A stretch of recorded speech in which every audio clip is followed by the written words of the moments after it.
নমস্কার বন্ধুরা, আজকে তোমাদের সামনে নিয়ে এসেছি একটা চিকেন কিমার রেসিপি। দেখো, চিকেন কিমাটাকে আমি ভালো করে পরিষ্কার করে ধুয়ে নিয়ে তার মধ্যে একে একে পেঁয়াজ কুচি, আদা রসুন পেস্ট এবং লঙ্কার গুঁড়ো, জিরের গুঁড়ো, নুন, হলুদ এবং সর্ষের তেল দিয়ে ভালো করে চটকে চটকে মাখছি।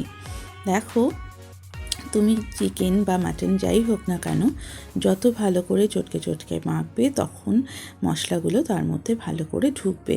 তো ম্যারিনেট করে একটু রেখে দিতে হবে। তারপরে আমি কড়াইটা বসিয়ে দিলাম, কড়াইতে তেল দিলাম। এবার এটা গরম হবে। দেখো, গরম হওয়ার পরে আমি এর মধ্যে দিয়ে দিলাম শুকনো লঙ্কা এবং তেলটা গরম হবে এবং শুকনো লঙ্কাগুলো একটু পুরো কালো হবে না, একটু রেডি থাকবে। এরপরে আমি কুচনো পেঁয়াজগুলো একটু দিয়ে দিলাম। দেখো, এবার কুচনো পেঁয়াজগুলো তেলের মধ্যে দিয়ে দিয়ে আস্তে আস্তে করে এবার এটাকে নাড়াতে হবে। তেলের মধ্যে তুমি যখন এই পেঁয়াজ কুচিগুলো দেবে, তারপরে আস্তে আস্তে এটাকে খুব বেশি লাল করে ভাজবে না, মোটামুটি ভাজবে যাতে কালো না হয়ে যায়। এরপরে দেখো, আমি একটু চিনি দিয়ে দিলাম।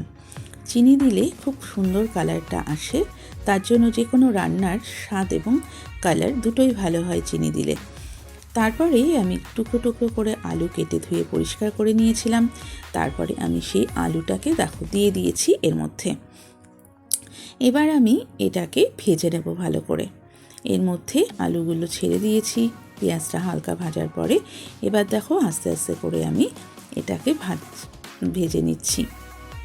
এর মধ্যে দেখো নুন দিয়ে দিচ্ছি, পরিমাণ মতো নুন দেবে, স্বাদ মতো, এবং হলুদও দিয়ে দিলাম। এবার এটা আস্তে আস্তে ভাজা হচ্ছে। এবার আমি ওটাকে তুলে নিয়েছি আলাদা করে। তারপরে দেখো, এবার আমি ম্যারিনেট করা চিকেন কিমাটা আমি কড়াইতে দিয়ে দিলাম। আমরা তো সবাই বড় বড় পিস করে চিকেন খেয়ে থাকি সাধারণত, কিন্তু অনেক সময় ইচ্ছে করে না যে হাড় থাকবে বা খুব কষ্ট করে খেতে হবে, তো অনেক সময় ইচ্ছে করে না সেটা।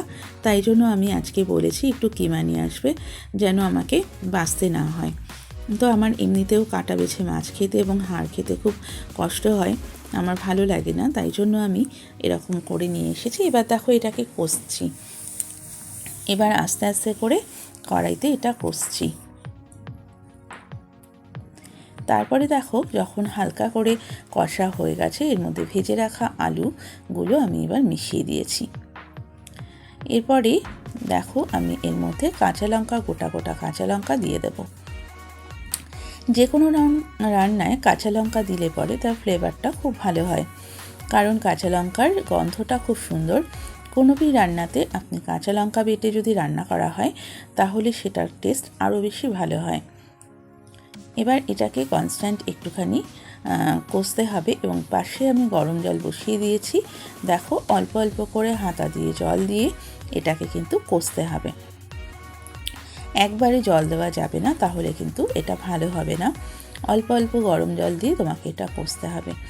যে কোনো রান্নায় হালকা গরম জল দিয়ে তুমি যদি কষো, তাহলে তার টেস্টটা ভালো হয়। ঠান্ডা জল দিয়ে করলে পরে টেস্টটা পানসা হতে পারে, তাই জন্য তোমাকে খেয়াল রাখতে হবে যে একটু গরম জল যাতে হয়। দেখো, আমি কনস্ট্যান্ট দিচ্ছি, কষাটা অনেকটা হয়ে গেছে। এবার আমি এটাকে ভালো করে কষবো, জল দিয়ে দিয়ে কষবো যাতে আলুগুলো সেদ্ধ হয়ে যায়। এবার আস্তে আস্তে করে একটু ঢাকা দিয়ে দেব। এবার দেখো, হয়ে গিয়েছে অনেকটা। এবার এটাকে ভালো করে নাড়তে হবে। রান্নার সময় ভালো করে খুন্তি দিয়ে কড়াইয়ের সাইডগুলো যদি একটু কাচিয়ে দেওয়া হয়, তাহলে দেবে কড়াইটাও পরিষ্কার থাকে, মানে কড়াইটা পুড়ে যায় না। সেই জন্য রান্নার সময় তোমার রান্নার খুন্তিটা তোমাকে যখন নাড়বে, তখন দেখবে পুরো খুন্তি দিয়ে কড়াইগুলো এরকম কাচিয়ে কাচিয়ে রান্নাটা করবে, তাহলে দেখবে রান্নাগুলো ভালো হবে এবং কড়াইও পরিষ্কার থাকবে, কড়াইটা লেগে যাবে না, পুড়ে যাবে না। এই দেখো, আমার এবার কষাটা অনেকটা হয়ে এসছে, তেল ছেড়ে গেছে, আমি গ্যাস অফ করে দিয়েছি। যাদের যাদের রেসিপিটা ভালো লাগবে একটু লাইক শেয়ার করে দেবে এবং একটু ফলো করতেও ভুলবে না। এরকম নতুন নতুন রেসিপি দেখতে আমার চ্যানেলটা ফলো করে রাখবে। দেখো এবার আমি এটা তুলে নিচ্ছি বাটিতে। এটা ভাত দিয়ে ছাড়াও এটা রুমালি রুটি, এমনি হাত রুটি, পরোটা, তন্দুরি রুটি, লুচি এগুলো দিয়ে খুব ভালো যাবে। তো যারা যারা এরকম লুচি পরোটা খেতে ভালোবাসো, এরকম চিকেন কিমা বা মাটন কিমা আলু দিয়ে বানিয়ে নেবে। ভিডিওটি ভালো লাগলে ফলো করো।